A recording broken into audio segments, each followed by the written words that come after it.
يقطع جهاز شمالي ويروح السعودي يقول انا بعد انا يمني، انا لست يمني.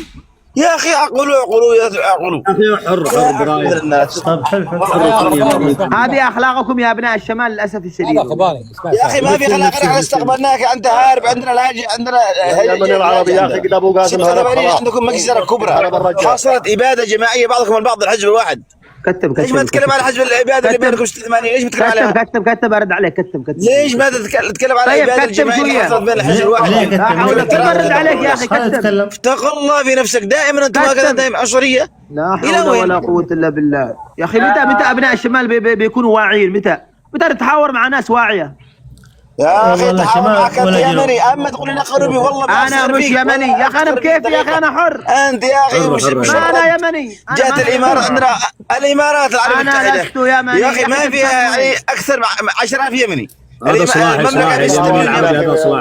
يا ليش الحق؟ اما المعتدي يقهر، اي دروس اعتدي، والحوثي معتدي.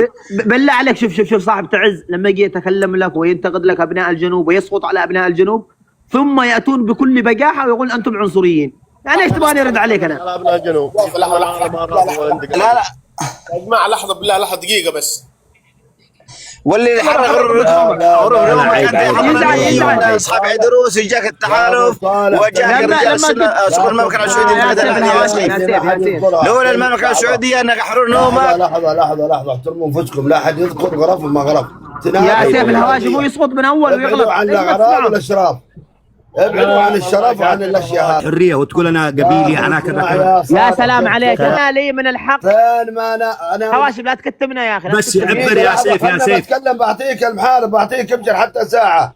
انا بالنسبه المحارب اليافعي لست يمني وانتمي الى الجنوب العربي. انتهى الكلام. اللي عجبه اللي ما عجبه عادي حريه هذه اسم بريطاني، روح مع بريطانيا. ما علينا. انت اليافعي روح مع بريطانيا، اسمي بريطانيا ما نفتخر فيها.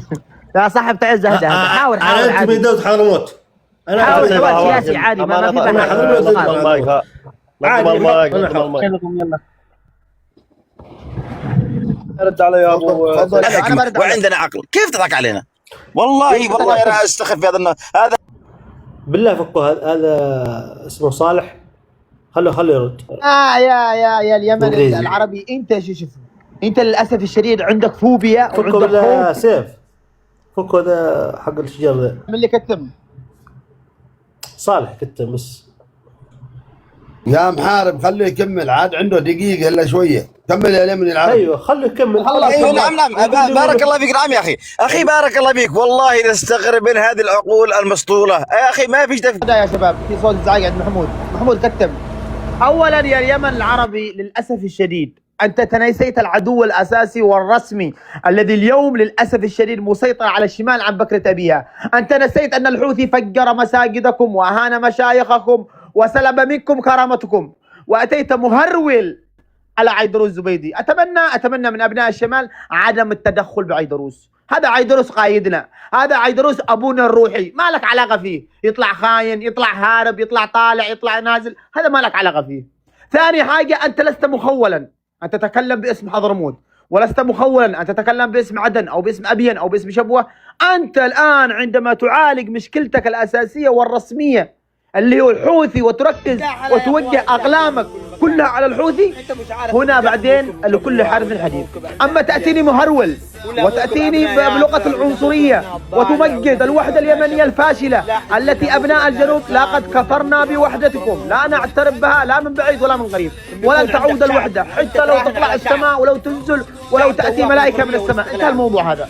الموضوع الثاني انك تجي تتطرق وتسقط على الانتقالي وقوه عيدروس. يا اخي يكفيها فخرا وعزا وشموخا وابا وكبرياء انهم انفوا الرافضي المجوسي واذناب ايران. اما انت عن اي تاريخ تتحدث؟ انت ايش من وقت تتكلم؟ اذا انت مواطن خليك مواطن ولا تتدخل باي حاجه ولا تتكلم بما لا تفقهه.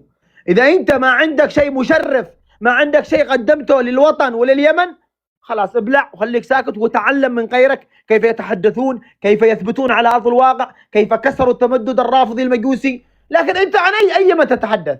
انت خزعبلات اسطوانه قديمه، لا يمكن ان نتقبل منك اي انتقاد. كتم بس كتم. عندما تاتي لي مهرول تطعن في الجميع، ليش؟ يعني انت ما عندك مشكله ان الحوثي يعبث في الارض فساد، وعندك مشكله ان القوات الجنوبيه اتت الى حضرموت؟ يا اخي في تناقض عجيب فيكم. هل انتم تاكلون نفس الاكل اللي ناكله احنا؟ اتت هل الى انتم شبوه عايشين؟ وكسرت وابين وكسرت. ايوه السلام عليكم يا يا شباب شوفوا اللي يفتح لا حد يفتح المايك، لا حد يفتح المايك. اللي يفتح انا المايك. منتظر من اول ولا حد دخلنا ولا حد كتب شو يا سام، انا بختم. فهذه رساله الى ابناء الشمال. يا اخي لا تتكلمون ولا تسقطون على ابناء الجنوب. لماذا؟